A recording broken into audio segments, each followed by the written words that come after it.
Hey everybody, I'm Greg Soul, and on this very special episode of Why Am I, I'm taking you deep into the piney woods of East Texas to a family reunion in a cemetery. A handful of families have been maintaining this place since the mid-1800s, and here we are 150 years later, meeting the third Sunday in October to argue about upkeep. Yeah, I'm looking at you, Mom. And then share a meal.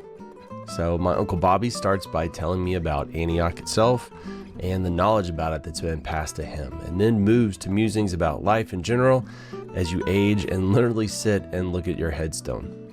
I hope you enjoy this tour with Bobby. I've read it 1,000 times, but I can't tell you what it says. This graveyard has long been associated with the Antioch Primitive Baptist Church, which was organized in 1859. The first marked grave, that of Mary J. Kramer, is dated 1860.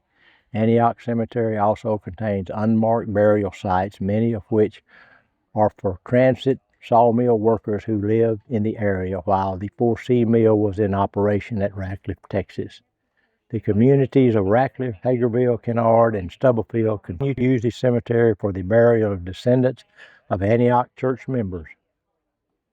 Texas historical marker. You know, it's funny, I was navigating here and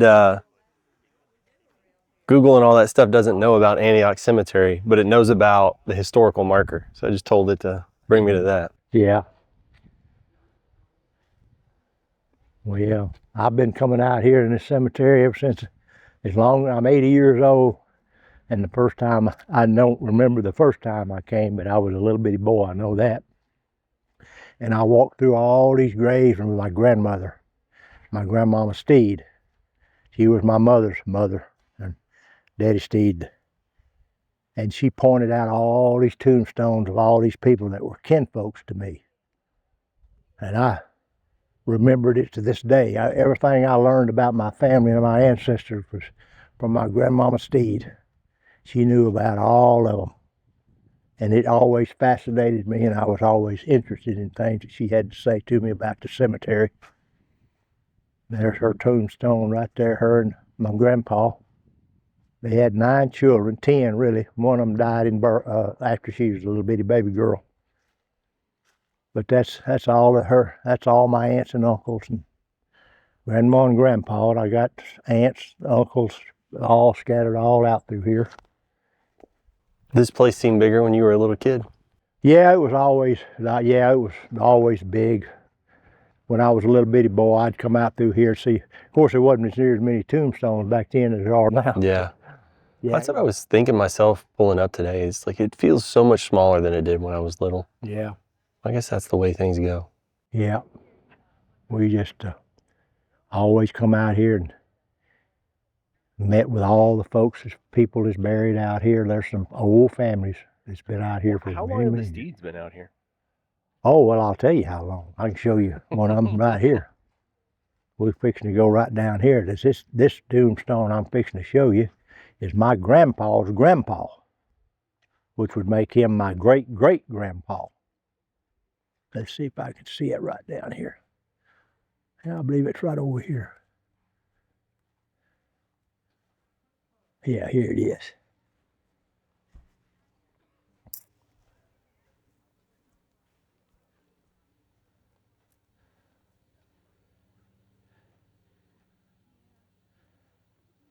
Right here. He died in 1881. Of course, he's the oldest Steed, I think, is buried out here. And that was my grandpa's grandpa, my grandpa's grandpa. And that's his son, which was be my great-great. That was my grandpa's daddy right there. His wife is buried up in Crockett. And that's my great-grandmother right there, Adora Steed. And this old man, he raised his family in Uniontown, Alabama. And that man right there grew up and he was in the Civil War. And with another young man that was buried right out there, his name, he was a petty. He was some of your kin descendants. They were friends during that war. lived in the same town, I guess. And, after the war was over, they decided they'd move all their folks over to Texas, because this old man here, he had some kinfolks that lived up in Shelby County, up north of here, that had moved to Texas before it was, way before the Civil War. And when this man was 13 years old, he got in a little scuffle with another guy, and he stabbed him, and he thought he was going to die. And this guy here, Grandpa, great-great-grandpa Steve, put him on a horse and said, "Now you go to Texas and stay with some of his kinfolks over there." He said, "Go to Shelby County, Texas, and you'll find them." And the story was, he said, "How do I get there, Daddy?" He said, "Well, you just ride west, son. Just keep going west. You'll come to Texas." You just keep kind of narrowing it in as you go. Yeah. And then he was, and my grandmother told me, said she told him that one time when he was on his way over here, he's 13 years old, he was riding a horse, he got to the Mississippi River, and all he knew to do was just kick that horse off into that river, slide off and grab his tail, just hold on to his tail. He figured that horse could swim that river.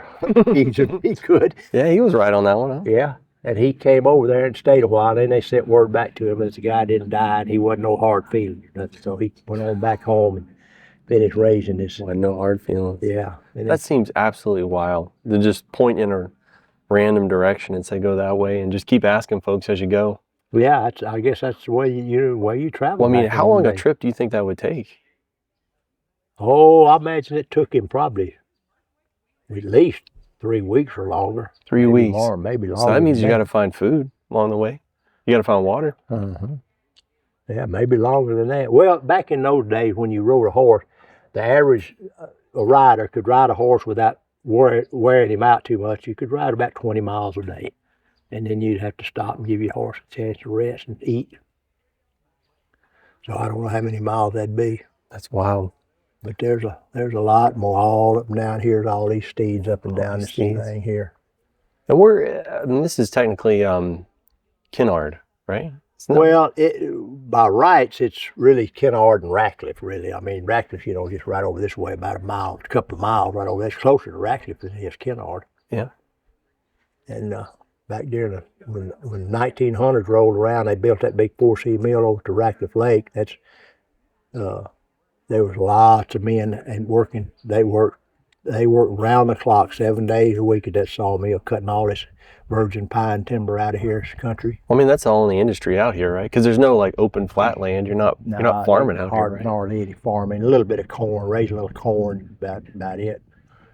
But yeah, logging and sawmilling and pulpwooding and your different trades. You got carpenters and stuff like that, people that do carpenter work. That's what my old stepdad did. He did carpenter work, and that's what I did, raised up. What I did all my life was carpenter work. Mm-hmm. I did a lot of other stuff too, though. I hauled pulpwood and sawmill. I sawmill for 5 years. And you still have your hearing? Yep, something pretty much. But a little story here about this place, about how you're related to this. Me and yours, Ken. My great-grandpa, like I said, he was a young man, and he had a friend. His name was Basil Marion Petty, and they all lived over in Alabama. They went through the war together, and they come back, and they got their family. And he got over here, and of course the Steeds and the Pettys got along all right, but my old great-great-grandpa, this is Virginia Ella Steed Petty. She was a sister to my great-grandpa. And she married Basil Marion Petty. And him and M.D. Steed were friends. You'll see they were in the same artillery unit in the Civil War. And he married his sister, his friend's sister. Well, his daddy, which was my great grandpa, he didn't like this boy for some reason. He didn't like him. He didn't want that girl married him. And so when she went ahead and married him anyway, and he disinherited her. And back in them days, when you get disinherited, you don't get nothing. But his wife, she said, "Well, I'm not going to let you disinherit my daughter now. So I'm getting divorced, and you giving me what's mine." And so she quit him so she could give that girl, when she died, she could give that girl her inheritance. And so, and of course, these two right here, they had this was their son right here, your boy Petty. The late 1800s, that had to have been pretty frowned upon, right? Divorce back then? Oh yeah, I bet it was. Way back yonder, yeah, it was. They didn't. You had to have a real good reason to get a divorce back in those days. So she really had to have she had to have been tough. Yeah, she was. Yeah, she was pretty tough. Yeah, she was.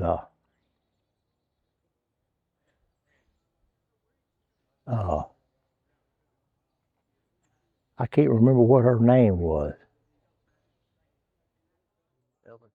Petty. But she's buried up there in Houston. I mean, in Crockett. So I don't remember what her name is. But they had this fella here, boy Petty, and that was his wife right there, Naomi Petty, and her last name was a Hager, which was your Aunt Hager's name. She was named after her great grandma there. That was a surname, Hager, the Hagers, but they gave Hager the first name. Well, there's Hagerville right around here too. Yeah, this is Hagerville. Yeah, that was probably from that family. Yeah, to see, here's all your people right here. There's your grandpa, and there's your Aunt Maud, and there's your Uncle Ray and your Uncle Teeter. And they were all these two's children. Your Uncle Teeter, they had one son that was older than him. He's not buried out here, I don't think, unless I don't remember where his grave is exactly. His name was Jonas. But he's probably out here somewhere. Let's see if we can find his grave. So what was it like growing up out here in the middle of nowhere? Well, it was a unique thing. In that little old town over there in Kennard, where I was raised up, everybody was, we didn't have any, there wasn't any meanness going on, I mean, we'd scuffle around a little bit, but it wasn't nothing bad going on. And we were kin. We was all kinfolks, everybody was kin some way or other. And so we just all got along good. We all had lots of parties and stuff when we was growing up. Somebody'd have a party and we'd all go and we'd play records and dance and have a big time. And then as I got a little bit older, we'd slip off down to Hilltop. That's a little old beer joint down. Houston County was dry then, so you couldn't buy no beer in Houston County unless it was from a bootlegger. And they had people just like selling hooch out the back of their car or something? No, out of the back of their store. Oh, okay. As a matter of fact, you got a great uncle. He was one of the most notorious bootleggers in Houston County. He was an Opry. You remember your grandpa, your great grandpa, Mr. Floyd Opry? I don't know if I met him, I don't recall it. Well, he might have died while you were still a little bit too young. He was your mama's grandpa, Mr. Floyd, Mr. Opry. He was a good old man. And he had a son named Earl. Earl lived up in the little town right outside of Crockett, there at called the Texo. Let's walk right back out here. And he had a little store there, and he bootlegged out there. Of course, he paid off the local deputy sheriff and stuff, so he got to stay in business a good bit. So it was a secret that wasn't so secret then? Yeah, everybody knew he was. All right.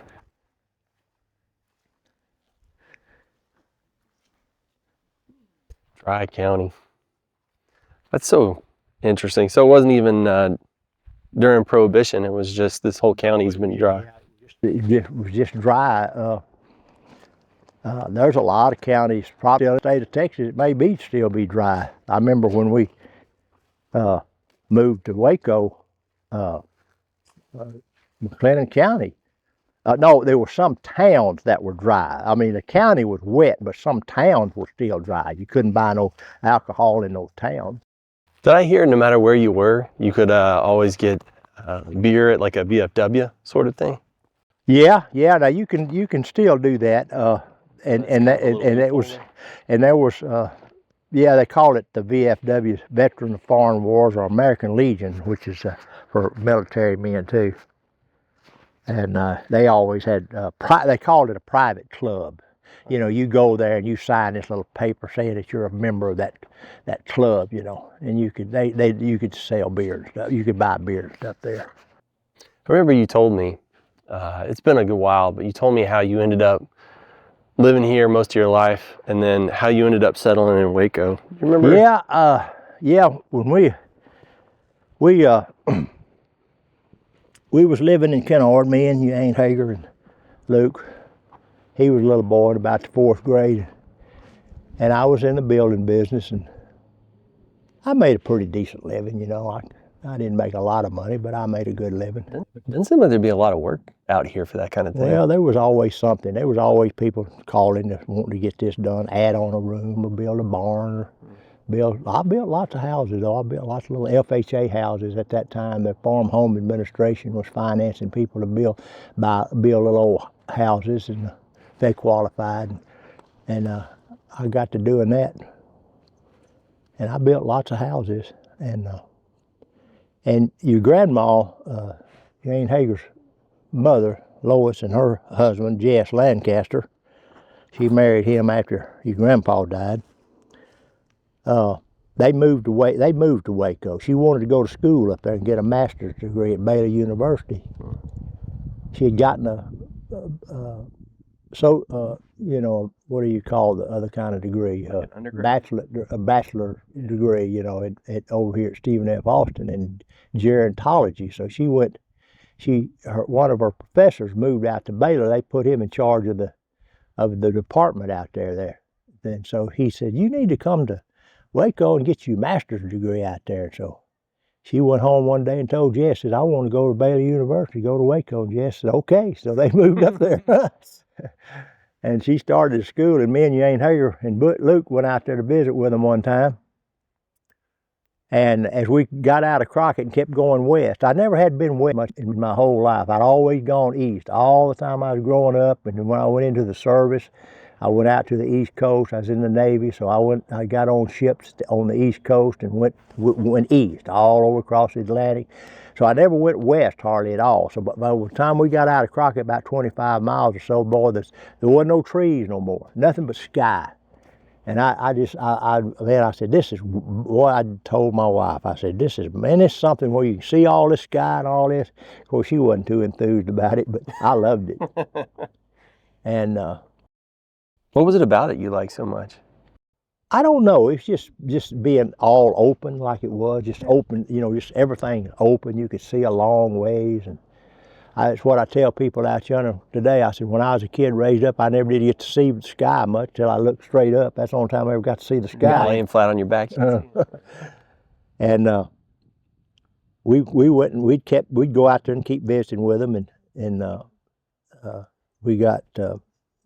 I told Jess one day, I said, I want to move up. He said, you need to. He said, you need to move up here. There's a lot more opportunities up here. He said, I'll look around, see if I can find a place where we can buy and build us a house up here. And he did. He found a place out there right alongside the South Bosque River, right outside of Waco, about 4 or 5 miles.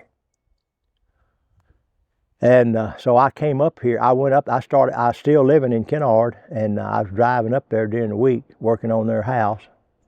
And I got through with their house, and then the neighbors across the road, there was a couple who lived there, and he was the manager of the Luby's cafeteria there in town. And they wanted me to build them a house, so I built them a big old 2-story house across the road from where Jess and Lois's house was. And I picked off a piece of land right down the bottom of the hill there from where Jess and Lois's house was, and I come in one day and I told Hager, I said, I'm gonna move us to Waco. I'm gonna build us a house up there. And I did, and we moved up there. Luke was in the 4th grade, I think. He was real young then, and it was the best move I ever made. Was Hager kind of against it at first? At first, she didn't want to. She was she was unhappy. But once we got up there and she was around her mama, and of course you and your mom and sister lived up there too. So she. Oh, we were already there then. Yeah, y'all were already there then too. So, she got along all right. She was all right. I can still remember when you guys were putting the rock on the outside of Granny's house up there. Yeah, well, I didn't have anything to do with that. Jess did all that himself. Yeah, that old man was 70-something, in his 70s, and he put every rock around that big old house. And he'd go out on the side of the road and he'd find them. In those days, those big old rocks were all laying all over the ground out there, especially west of us out toward Gatesville over and over in Coryell County. Because a lot of those cattle ranchers and farmers and stuff, the big old rocks would be laying out in their fields, and they'd pick them rocks up and pile them all alongside their fence road. And they would just, if you want some, get them, and he'd drive over around different places and pick them up. And he rocked that whole house all by himself. I can still remember the smell of the mortar. Yeah. Yeah. Which is like, I have memories too that come flooding back to me sometimes when I go to the hardware store and I walk through the lumber section of running around with you as a little kid inside those houses that were fresh framed. Something about the smell of that fresh cut pine that I don't know. To this day, I still like it. Yeah. Well, that's the kind of way I was when I was a little bitty boy. My uncles, I had 2 uncles. Two of my brother's brothers were in the sawmill business, and when we lived in Pasadena, I went through the 7th grade down in Pasadena, and until they moved back. But anyway, I'd come up here during the summertime, and I'd hang out at the sawmills with my uncles over there. And you're right. That smell, that sawmill smell, that's the sawdust and the lumber smells, and the work in that old sawmill, cutting that log up and making lumber out of it. And it was always something I really enjoyed doing. And when I was 30 years old, me and my stepdad and my younger brother built a sawmill up in Crockett. And ran that thing for about 5 years. That's the hardest 5 years I ever spent. I worked harder that 5 years of my life I ever did. So you want to go back to building houses? Yeah, I was glad to get going back into the building business. Well, I mean, that's most of what kept this place alive, right? So I guess the business was still doing pretty good back then. Yeah, I mean, my uncles always made a good living sawmilling, and there was a lot of little sawmills around. They started out in that business way back right after the war was over with. My grandpa and them, they all got together and they had little old sawmills that was driven by a tractor, or you just put a belt on the back of a tractor some way or another, and they'd pull the saw with that and cut dead pine timber up. And in those days they called them sawmills little peckerwood mills. Little peckerwood sawmills, because you'd go out here and you'd move out on a tract of land out there somewhere, and you'd cut up a bunch of timber on it, and you'd move it, and you'd put it on trucks and haul it somewhere else and set it up again. And they just out there pecking, peck, here and there all over the wood. They finally got pretty successful, and they built a big old nice mill over there in Kennard. We just there was always something to do and lots of things to get into, and working, that was the main thing. Growing up, my old grandpa always said, always work, Bobby. You ain't never gonna have nothing to give to you. You just gonna have to work to make a living, because we're not rich people, and we're not gonna have nothing for you. You just got to make your own living. And always be honest, treat people right. That's my old stepdad always said that. He said, just, when I started in the building business, because I actually took over his business. He was a builder, and he quit, and I started building. He always said, just treat people like you'd want to be treated yourself. Treat people right, do right by them. Don't try not to charge them too much money, and don't beat them out of something. Yeah. And I always did that. tried to. That's something I learned too. If people feel like you got one over on them, you're never gonna do work with them again. They're not gonna come back to you. No. And I've done business with people, and there's a lot of people I know that you try to trade with them, and they in the way they are, if they don't beat you, they don't think it's a fair deal.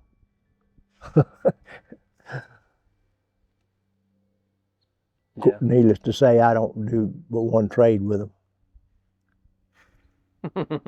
You can't, but you go through life, if you don't treat people right, you're not gonna gain nothing by it.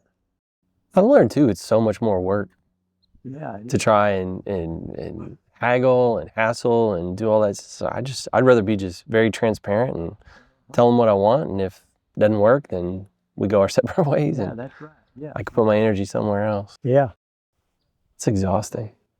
I think the older I get, the less patience I have too is probably part of it. Yeah, me too, yeah. I don't know though, I used to be a whole lot, I'm a little bit more calmer than I used to be when I was a young man. I was hot-headed. Oh, I met you, Bobby. I remember. Yeah, but working in that business and being the boss, and a young man too, having people working for me that was older. First, especially when I first started out, I wasn't but about 22 years old, and I had old men working for me, in their 50s and 60s and 40s, and it was tough because you wanted them to like you, but you wanted them to do what you ordered them to do. So you had to try to walk a thin line there. But then you had to get aggravated sometimes. I've learned a lot of lessons from working with you. I think I've told you this. It was probably a good while back, but you were the closest thing to a father figure I had growing up. So I learned a lot of lessons from you, which is interesting because I would describe you as grizzled and no nonsense, and I think a lot of people would find you intimidating or kind of scary. But it's funny because when I meet fellas that have your demeanor, I'm completely at ease. So I think it definitely did me a favor because you're one of the kindest and most generous people I've ever met. With your time, with your knowledge, you were always, every time I'd ask you a question, you'd always take time to explain and answer. And I always thought that was pretty cool. Yeah, you're right. I try to do right by people. I do. I try to give people advice and different times. If that some of them will take it, and some of them won't. So you just kind of just okay. Well, that's it. No, I'm not going to bother you no more. Yeah. Yeah. People just. The older I get too, I think about all the things that I've done and seen in my life. I just try to instill that in younger men. But a man's got to make his own way in this world. But as long as he's got a good attitude about things and got a good moral character about him, and always trust in God, you'll get by. There's something I've heard recently that I've kind of adopted. I think it feels like it kind of, I guess, embodies how I've felt for a really long time. And for me, I feel like you should take care of your neighbor, right? Whatever that looks like for you, just like take care of the people around you. And I've learned that when something gets in the way of that, and it tells me that it's more important than taking care of the people around me, well, I know that, it's not a priority for me, whatever that happens to be. I've seen people, they've had their political beliefs tell them that, they're more important than taking care of their neighbor, or their religions told them that's more important than taking care of your neighbor. And I don't know, it's harder for me now to let anything put itself in front of just the people around me, doing right by them, taking care of them. Yeah. Yeah, that's true. Yeah, you gotta. Well, it's just like this in the Bible. Jesus talked about the main. I think Jesus probably made this statement more than anything else he ever did, was to love your neighbor, love your fellow man, and be right by them. That was one of the main things he tried to teach to people, and to take care of the widows and the orphans, and be there for them if they needed you.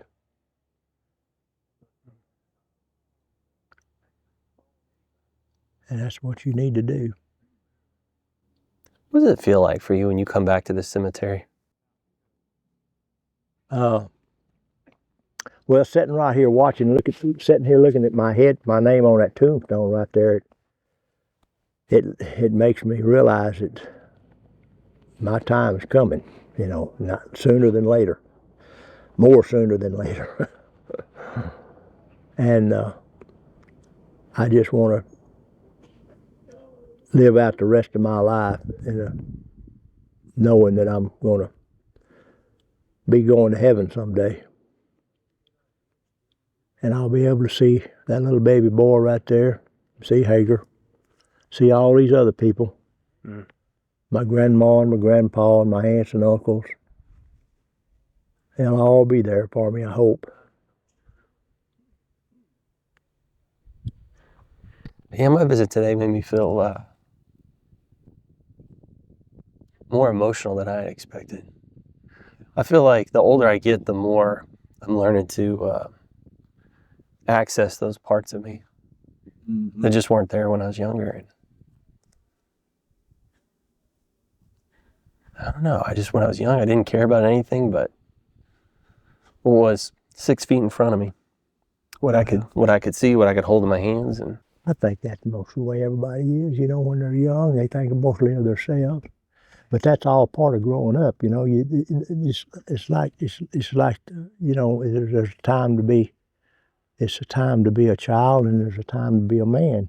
You when you pass over that time. But unfortunately, a lot of people, they never can make that transition.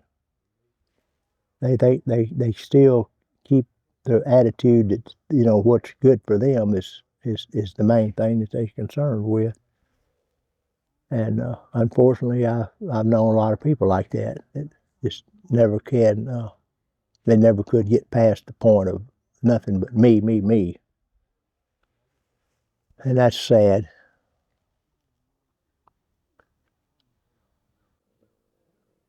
I've never gotten to the point where I can completely put everybody else in front of me, but I try and bring everybody with me. I don't know if that's any better. I've just learned that when I put all my energy into other people, man, I get burnt out fast. I get to where I can't hardly do anything. But if I kind of bring myself along and give myself as much care and attention as I would somebody else, then I don't know. It feels like I just don't get burnt out that way, and I can kind of keep going. Yeah, well, that's true. You got to think. You got to keep yourself.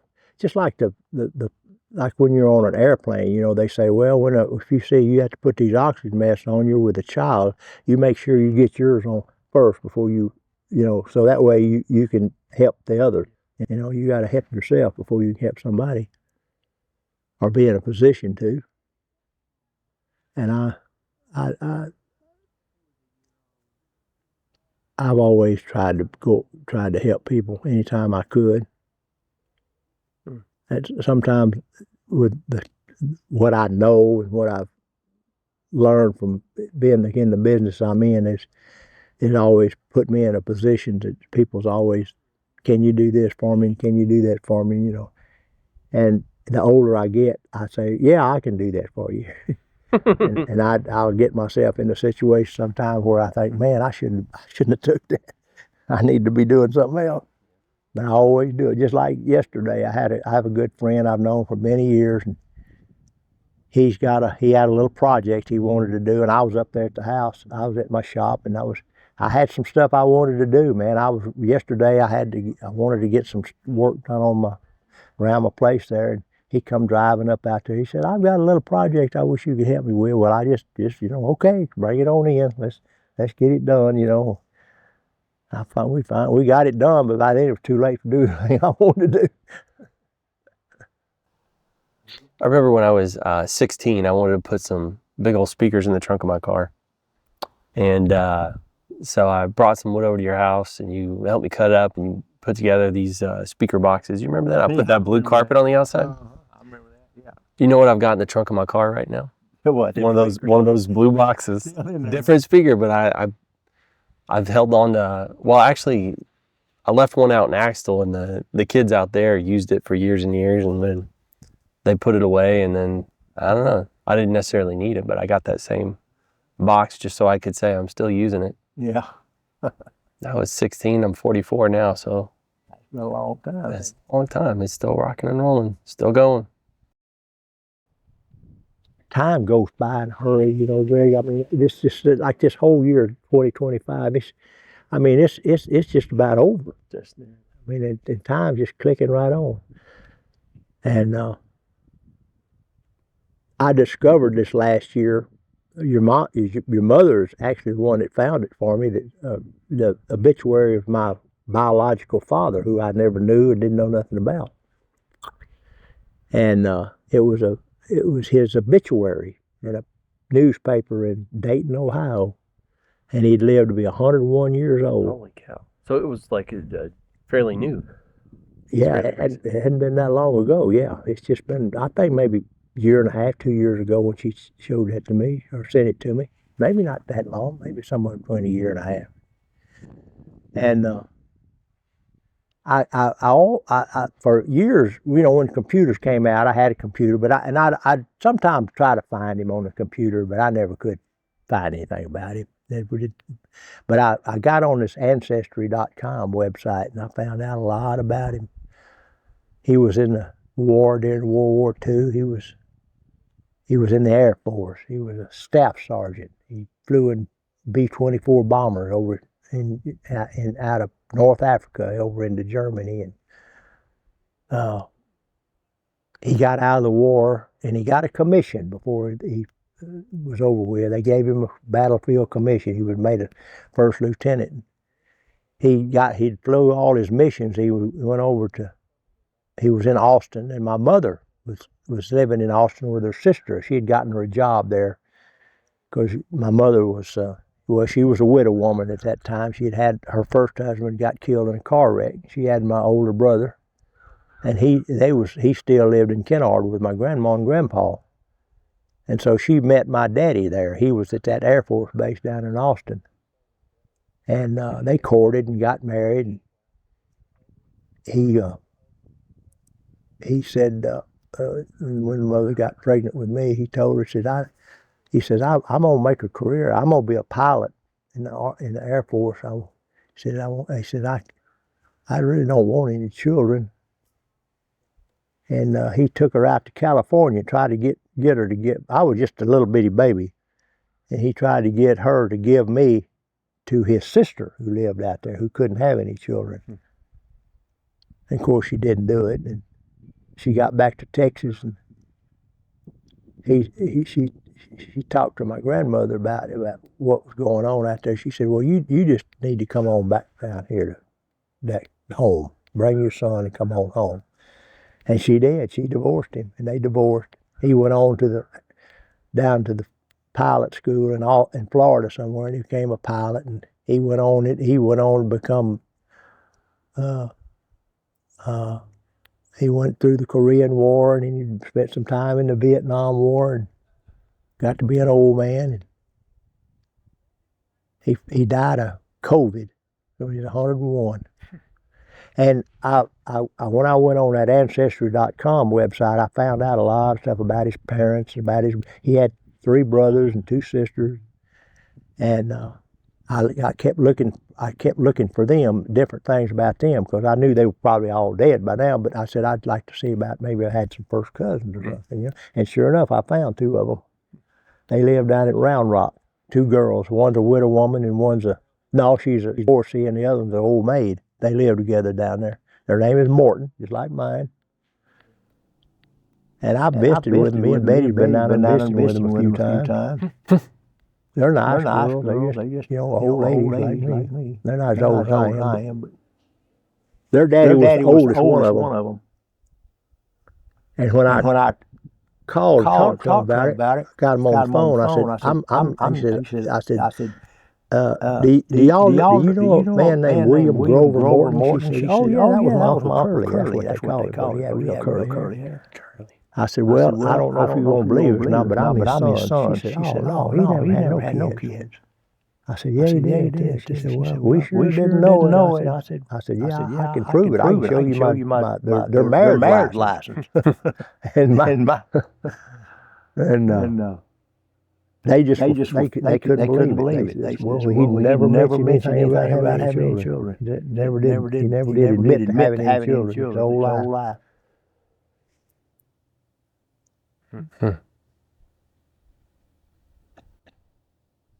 Is that weird? Is it kind of like watching a movie about somebody else? Yeah, kind of. I mean, because they showed me when we went down to visit with them, they had gobs of pictures, and they gave me a stack of letters that thick that he had written to his mother while he was in the war, before he ever met my mother.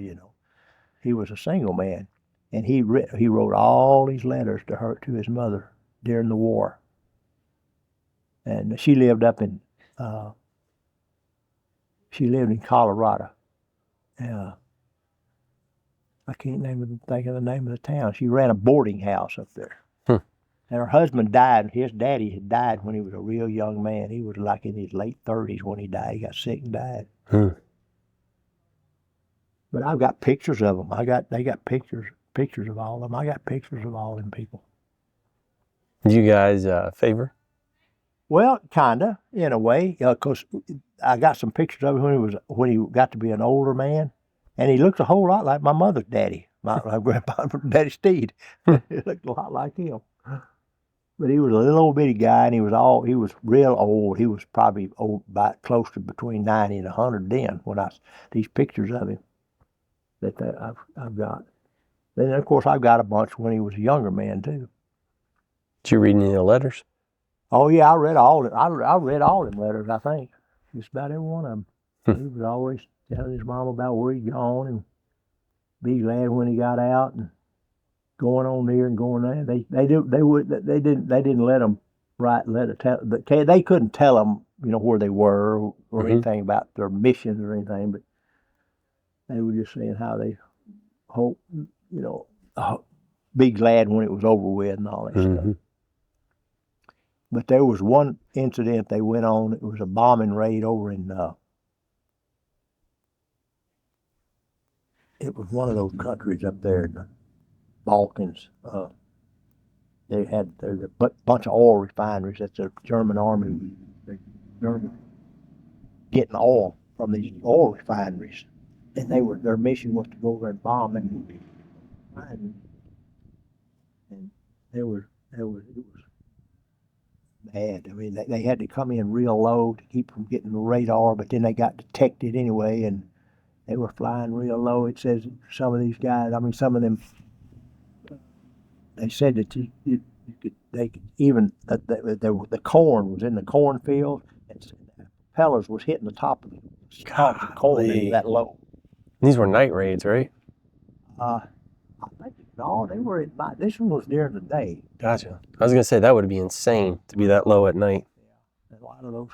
There was a lot of planes went down. A lot of guys died. He was in one of them. They made it back.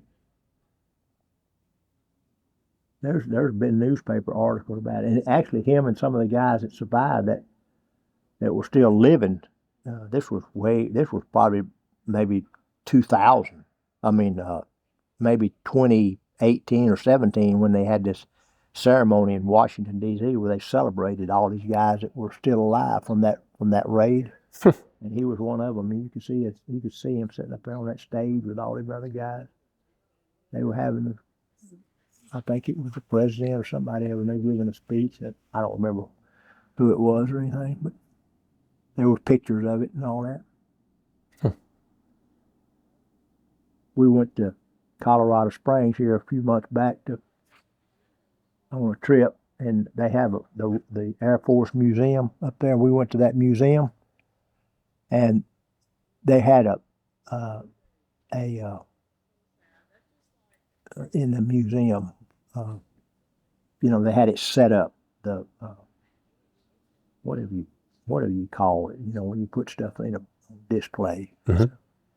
and they had that raid. They called it the name of the town is, I can't remember. It started with a P, but they had all that, had all about it. Showed pictures of the bombers coming in and everything. I told that boy, he was working in the museum, and I was standing there looking at that, and he come walking up there by me. I said, "You see that right there?" He said, "Yeah." I said, "My daddy was in that raid." He said, "Wow, man, that's great. That's something." He was really impressed with that.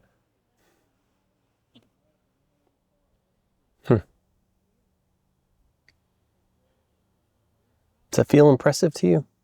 Do what now? Well, I'm just thinking about it. It's like a fella you never met. Do you feel connected to that at all? No, not really, because what stuff I've learned about what he did, it was, the stuff that he did while he was a young man during that war and going through all them other wars and stuff,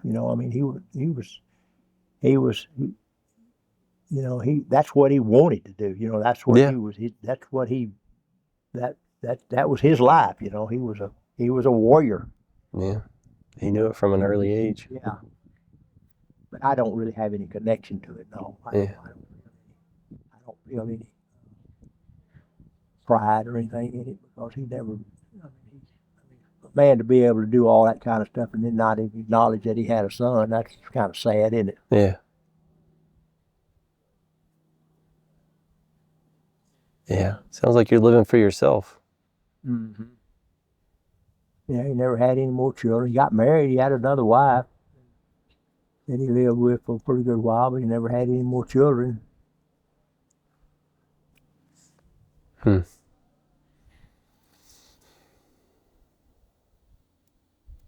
I was thinking about it a while back. I was talking to somebody and it rolled out of my mouth about my biological father, Gary. And I said the greatest gift he ever gave me was to go away. Yeah. I think sometimes I think it's a blessing in disguise. your daddy was, alcohol had him. It still got him. Yeah, that ruined his life.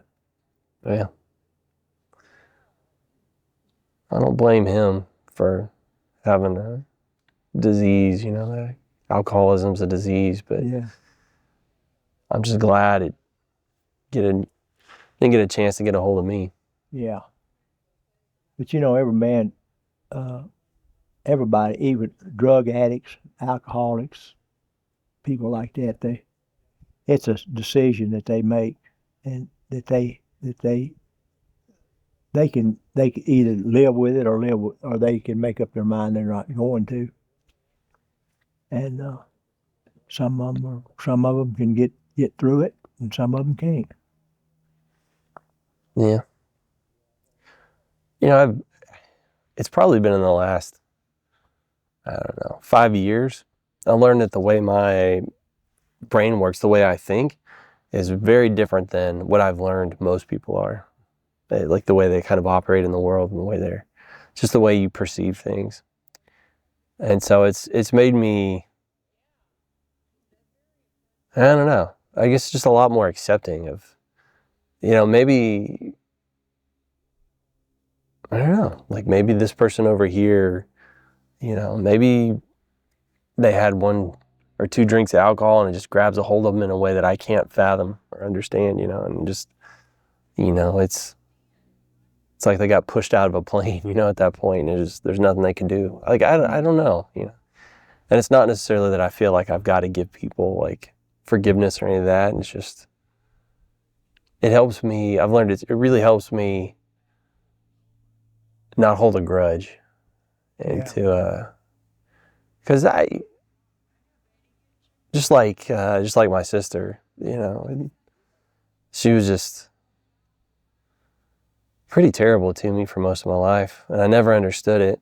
Well, now I understand she had traumatic brain injury, not once, but twice, you know, and Yeah. the person she became, it's not like it was a choice, you know. She didn't choose to do all that stuff. She doesn't choose to think and react the way she does, but I'm also not hanging out with her to suffer it anymore, so I'm not going to do that. But I held hate in my heart for her for a really long time, and I've learned that, you know, it's out of her control, and Yeah. it's let me just feel, at this point, I just feel nothing. There's nothing anymore, which to me is like the best outcome. It doesn't hold any power over me at all anymore. Yeah, she had a lot of psychological problems. You know, Amy did. Yeah, even when she stayed with me for a long time up there in Waco, she lived with me. So going to school up there, and then I moved to Houston. She went down there and stayed some.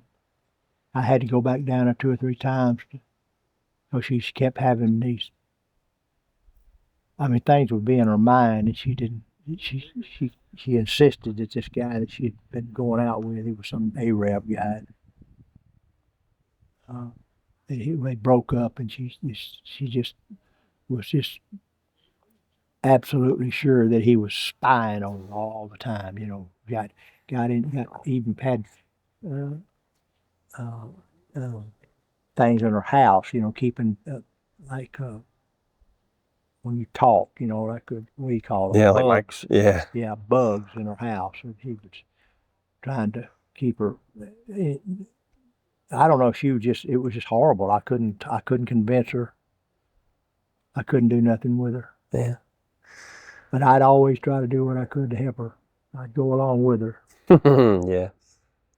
That was that year that Jane Hager had passed away, and I was by myself, and I was doing what I could to help her out. But Yeah. bless her heart, she just. I remember a little bit before Hager passed, she had told you guys a whole bunch of lies about me. And I remember that running into you guys or coming to see you for a minute there, you guys, like you didn't want to talk to me. Like you thought I was some kind of monster. And I was like, that hit me hard. Well, I'm sorry about that, Greg. I No. remember that, but No, because it didn't have anything to do with you, you know. She had it out for everybody too at that time. She was just convinced that everybody stole all her money, but she had money, but she just felt like somebody, your mama, Jessie had taken a bunch of it. You couldn't. I mean, you couldn't even talk to her about it. She would just go completely, just be talking out of reason. Yeah. Yeah, and I never understood why Mom would, she'd always, you know, Amy would do something completely insane, and it would just burn my mom to the ground, and then a little bit later, she'd open that door right back up and let Amy walk back in and burn her down again. I just never understood. And then I had kids, and well, now I understand it. You know, it makes sense now, but at the time, it sure didn't make any sense to me. But I guess that's kind of, it's what having kids are, right? It's like buying a ticket for heartache, you know. I heard somebody say one time, having kids is like taking your heart out of your chest and telling it to go play in traffic. And I don't know that I've heard a more apt description. Yeah, you know, that's.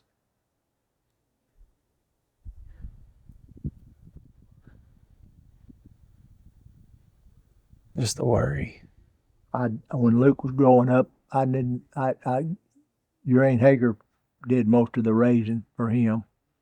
She took care of him, and I never did see a whole lot of. I mean, I like coaching him in the little league and stuff like that. I'd do that, but I didn't have a lot of patience with him because he was.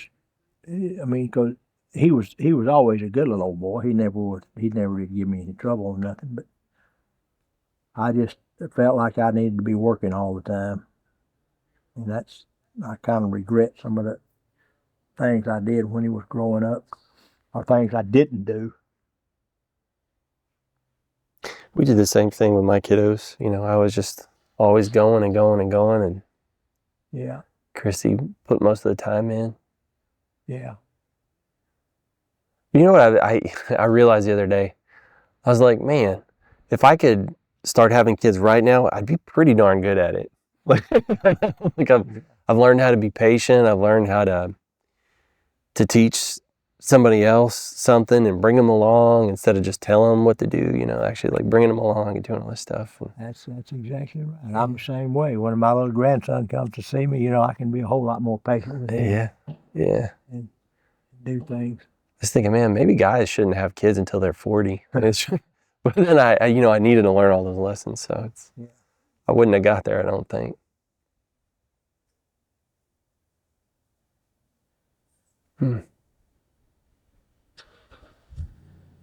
I'll tell you why, this place, it's kind of special to me. I think it's always going to live inside my head because, you drive in and you pull in and you park and you get out of your car and it's just nothing but silence. Yeah. You just hear the trees and the wind, you hear the birds and you hear the bugs. Yeah. And there's nothing else. And I've noticed too, whenever I had a realization coming here, because it's sort of bittersweet because I remember coming here as a kid and running around this place, but most of the time, whenever we come here, it's for a funeral sort of thing. But I notice whenever you go to a funeral, there's always a whole bunch of little ones walking around, So it's that death and rebirth, and yeah, it's just that it's always moving forward. It's a constant reminder. Yeah. To keep going. But yeah, I try to describe coming here sometimes to people, and it's the best way I've come up with is to say, yeah, it's like a family reunion at a cemetery that we have every year. It's kind of weird. Huh. But I was talking to Michelle, cousin Michelle over there, and she was saying that she has some people from a different part of East Texas, and she was talking about it, and they're like, oh yeah, we do the same thing at our little cemetery. But anybody I generally talk to from the city, like, this is bizarre. Yeah. Everybody'd come together on the third Sunday in October and have a meeting at a cemetery, and then you all have like a potluck and go home. You run into a lot of people like that. You describe it to them, they don't comprehend it too much. They don't know. Do you think like this whole meeting and all this stuff is going to keep on? Oh, I think it will, as long as the young people just keep coming and taking interest in it. You like your boys, they're not with you, but that's what's different now with kids. Well, even like Luke, and I see, well, Luke would have came today if he hadn't had to go up there with Ella. But you just got things like this to have continuance. You've got to bring your kids up to, and hopefully that they will take an interest in it, and I've done this several times with a lot of the kids when there would be a bunch coming down here, like well, your little old boys and when they were little, and some of the other ones when they were little bitty boys, Daniel and his boys, and I'd walk them around to the different tombstones, explain to all the people. I've done that with Daniel and his boys a time or two, and to let them know who the ancestors are, and just like your boys. Now, take your boys, for instance. You could come out here and show them that tombstone right over there, that old man Steed over there, and say, okay, let's just count it down here. Okay, you got, of course, your mama's still living, but you got your grandpa right over there and your grandma.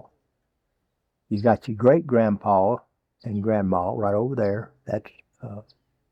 That's the Steed woman over there, Elizabeth Steed.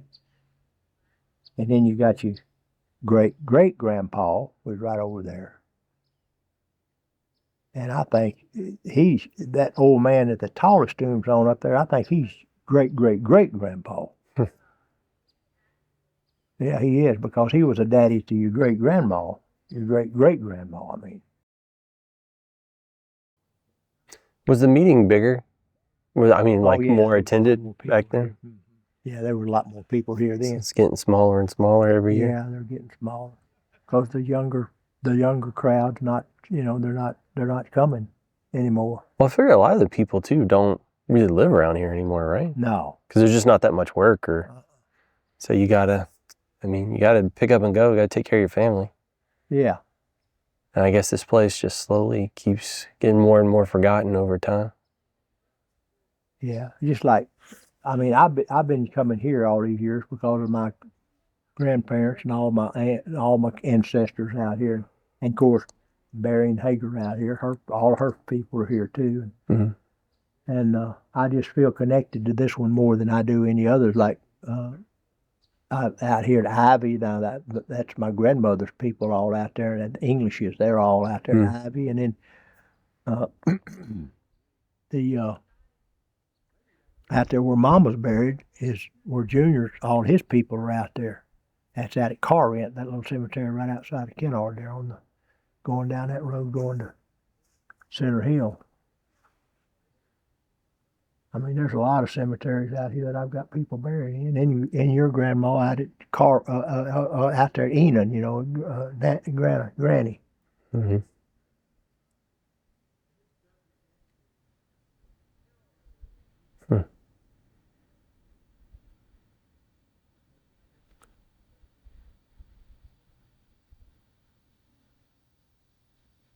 But this is not the end out here, Greg. This is not the end, son. This is just a stopping off point.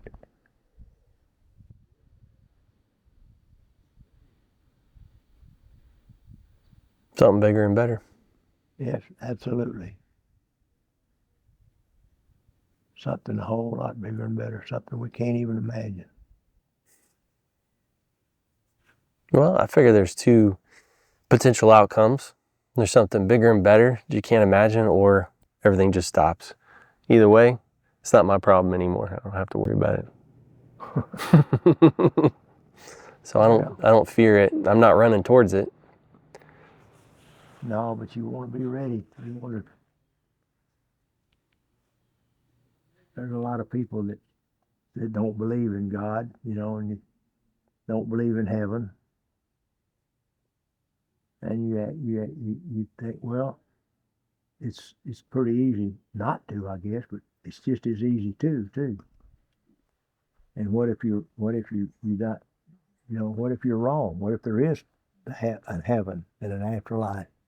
Yeah. And you believe it and you're ready for it. Yeah, I remember, going to church a lot as a kid, and they were saying something to the effect of,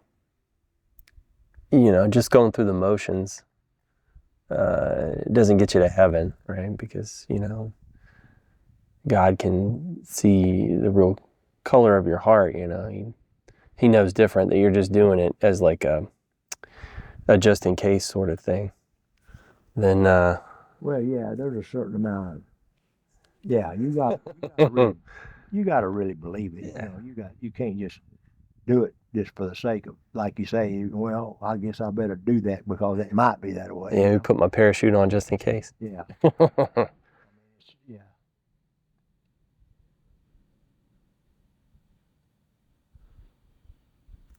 I had a thought the other day, actually this week when I was going for a walk. See how this tracks with you. It probably won't track the same. But I was thinking, wouldn't it be interesting if there really was only one God, and every religion really just funneled up to this one person? And I was thinking, why would you do it that way? And I was thinking, why does Baskin Robbins have 31 flavors? Because everybody likes something a little different. What makes sense to me or what I might like may not make sense or be something you like. So you just give all the people a lot of different flavors, when in the end, they all go home to the same place, Well, I know some people's flavors say that that's not the case, but I just think it'd be kind of interesting if that really were the case. Like imagine two people, because wars have been fought over religion, right? Two people just fighting with every thread of their being, and then they both die in this war, and then they see each other up there. They're like, man, it's cool to see you here. It's not what I expected. that definitely could happen. If you got two guys that believe in salvation, they're on different sides down on earth. They die, they both go to heaven.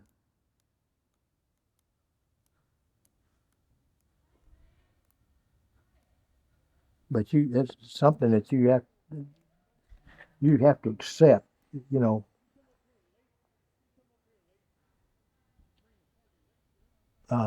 Faith is believing in something that you can't see or you can't put your hand on. Mm-hmm. Yeah, it's like belief in the absence of proof, or sometimes, despite proof to the contrary, you have faith that this thing is there. I have trouble with that kind of thing.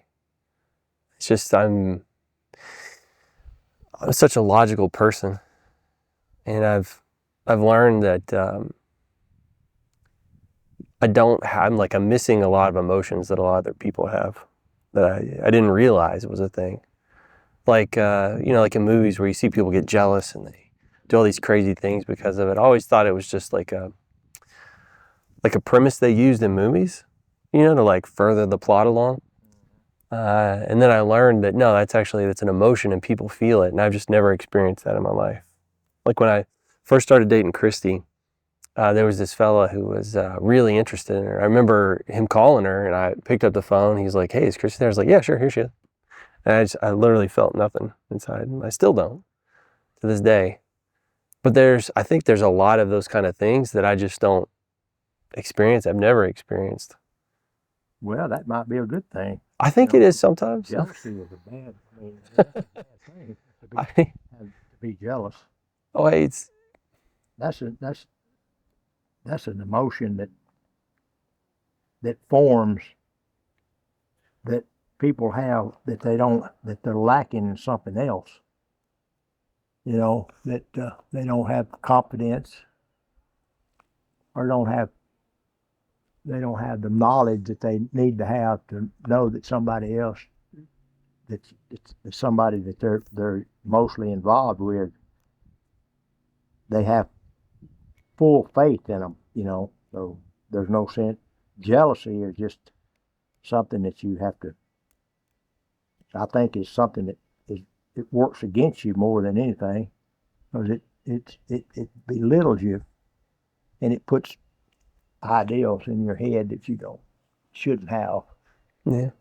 I definitely enjoy not having to deal with a lot of stuff. Like I also don't really feel guilt or shame or regret. Because I've learned in the past, like I'll mess something up, but generally I do it because I just didn't know any better. And then at some point I learn to do better and I don't repeat those patterns, right? So I'm fortunate enough to where I don't feel bad about it, but I've learned that a lot of people will think about those things later, like they're trying to go to sleep, or they're out for a walk and those things will pop in their heads. Or like I know people who think about that stuff for years, and it's like I don't see. I mean, probably like evolutionarily, right? Like it helped keep us alive, 1,000 years ago, but I don't know. I get along okay without having to worry about that stuff. Well,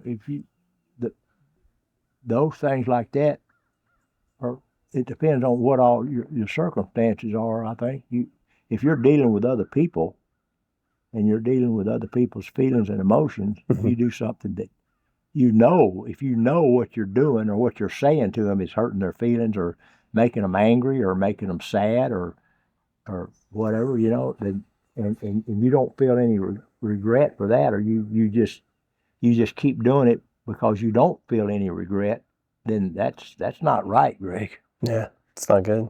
No, you need to have empathy for people. You love your fellow man. You got to in order to love your fellow man, you got to love yourself. Yeah, and you want that person to be that way towards you. Well, most of those others as you would have them doing to you. For me, most of those situations, if somebody did something the same, I would be entirely unaffected in any way. on most of those things, right? Because I don't really possess those things. But yeah, I think you're hitting on something that I have found is, like my partner feels a lot of things, and I can't always, exactly what you said, empathize. Like I know what that feels like, so I can say, "Oh, I'm sorry." Like I know what that feels like, so I can say, I understand you. Wherein all those things, I can't really empathize because I don't know what that feels like. I've never experienced. It's like being completely blind, and somebody's being upset because I don't fully grasp the color red, and it's like I want to. It feels like there's something that's just like completely missing that I've never experienced. So I don't, and that's not to say I don't have any emotions. I do. Like I feel love. I feel kinship. I feel happy. I feel anxiety for sure. That's always been my companion since I was young. But yeah, there's just certain things like I want to be able to truly say, "Oh, I'm sorry," or like you had this bad experience somewhere else, it's not even related to me, and I want to empathize. And I've learned when to say the right things, but I say them not because I necessarily know how they feel. I just know this is the right time and occasion where you say these things. Hmm. I don't know. It's tricky. The fact that you're saying it, and you know you're saying the right thing at the right time, is an indication that you do have some kind of a feeling there. Oh, well, I like to think of it as kind of like I like build a spreadsheet. Like things will happen in the world, and I'll see how people react, and I'll like start building out that spreadsheet, and I'll like try something, and it's like, oh no, that was the wrong thing. Let's not put that in there. I'll try something. It does seem to work right, like based on what I've seen. It's like, okay, that works. And so I just build up these patterns of things that you're supposed to kind of do in certain situations. But a lot of it, I don't know, like it just Well, is lost on me. you just keep working on it. But yeah, like I said, Always think in your mind before you say anything, before you do anything, you say, well, would I want somebody to just treat me that way? How would I want somebody to feel well, me if I feel? I would love that for that to be the case, but for me, like I'm generally so devoid of care, or maybe just full of apathy. That'd be a bad way for me to walk through the world. I have to just understand what social norms are and follow those. But I have learned to start accessing like feelings, the things that are there. Like I've learned to. I do feel loss now. That was one that never used to be part of like my body or my brain, but I can feel that. Feel lost? No, loss. Like Lost. yeah, like people I've lost. Mm-hmm. Hmm.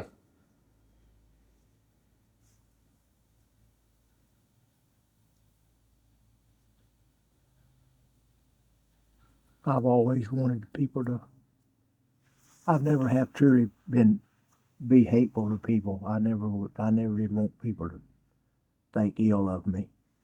I always treated people like I wanted to be treated. I'd get mad at sometime and say things, pop off and say things at the spur of the moment, but I would regret sometimes saying things that I said to them.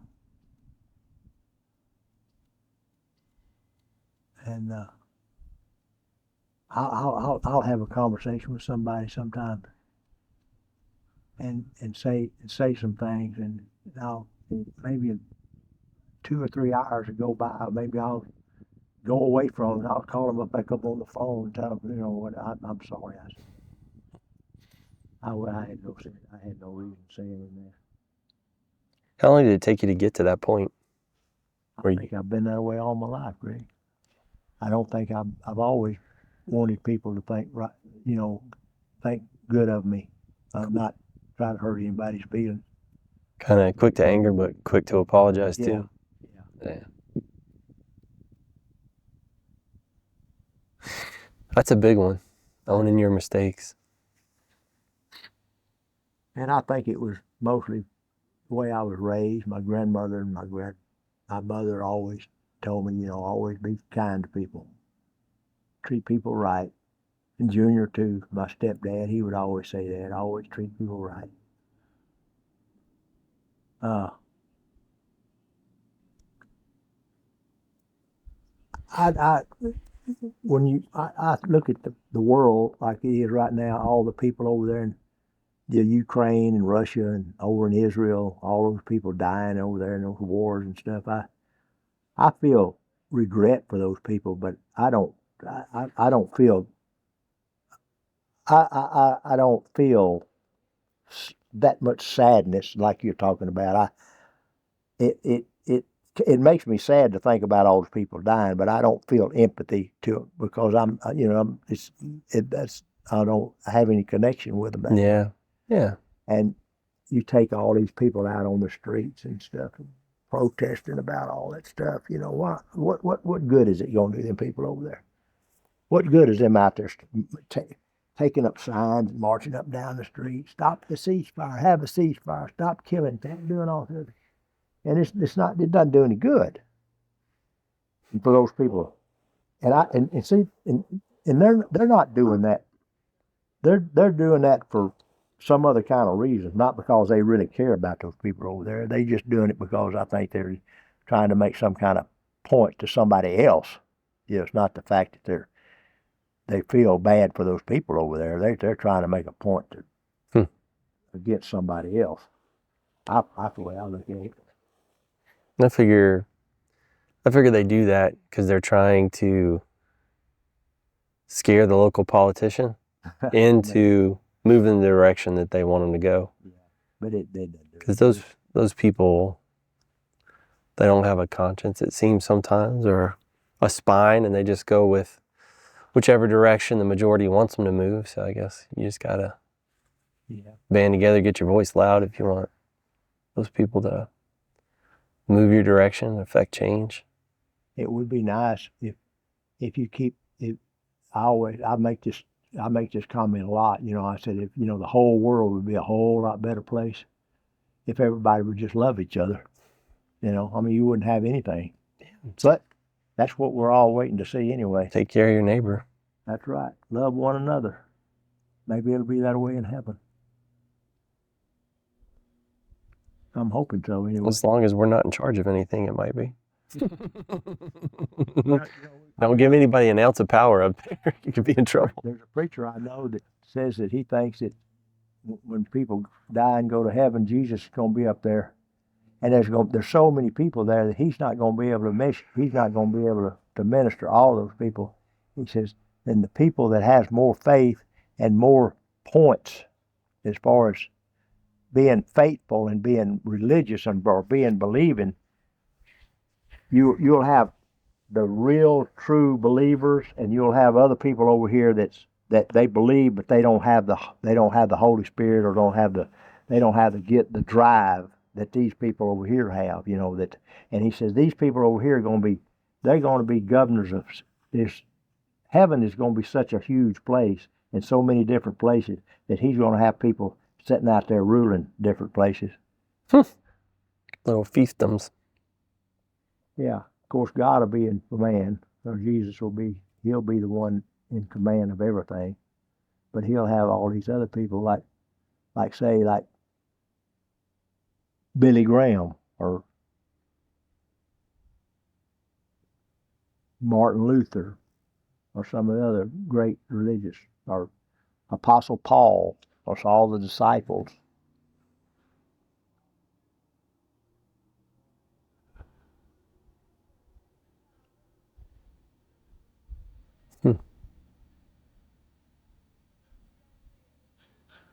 Does that track with what you think's going to happen? So what now? Does that become your beliefs? No, I don't know. I really don't know. I mean, it's just something to think about. Yeah, it's an interesting idea. I literally have never thought of that. No, I hadn't either. I never thought of it.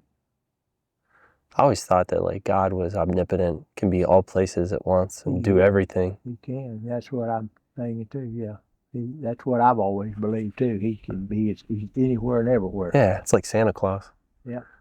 Sees you when you're sleeping, knows when you're awake. Yeah. Yeah. Nah. Yeah. I never thought about like having to have a class system or whatever in heaven. Yeah. I never thought much of it either.